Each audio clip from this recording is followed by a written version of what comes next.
Hey, what's up guys? My name is Eterno and welcome back to my C++ series. So, you've decided to use a Mac. There are plenty of different tools you can use to build C++ applications on Mac, but the one that I'm going to recommend is Xcode. Xcode is an IDE written by Apple.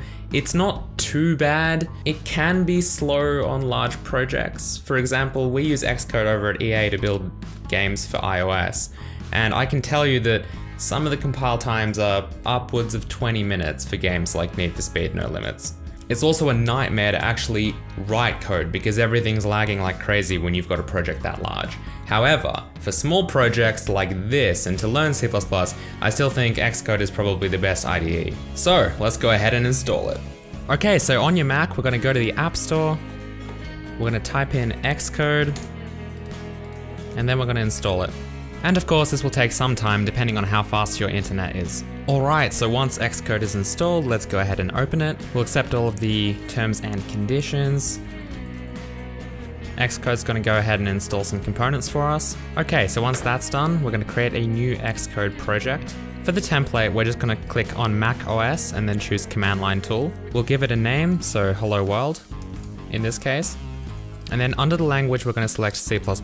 You'll have to put in some kind of organization identifier, like com.yourcompany is the suggested one, so you can do something like com.whatever domain name you own. It doesn't really matter. This is just supposed to be some kind of unique identifier. It doesn't really matter what it is. Just put something in there and hit next. Then you're going to want to select a location for this. I like to store things inside my user directory and then in a folder called dev.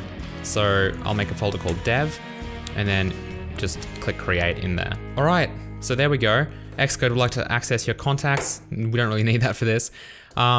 This is basically what an Xcode project looks like. There's a few project settings that you'll find inside the actual, if you click on the actual name of the project, you've got all these build settings and build phases. For the most part, we don't really need to touch anything. So you'll see that we've already got a main.cpp file and we've already got a bunch of code, but I'm gonna type it out again just so that it matches the other videos. So basically, we're going to do include iostream, int main, std cout, hello world,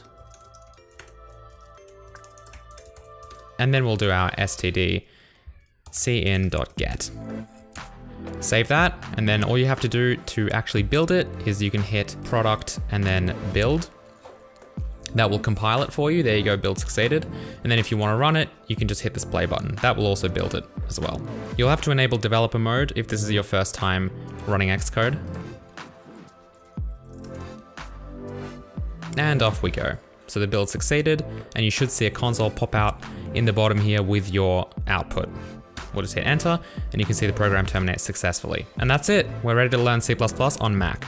All right, you've got Xcode up and running. You're finally ready to learn some C++. Over the next few videos, we're gonna start learning how C++ actually works, because that's pretty much the key to writing it properly. Until then, make sure you follow me on Twitter and Instagram. And if you really like this series, you can support it on Patreon. Well, I'll see you guys next time. Goodbye.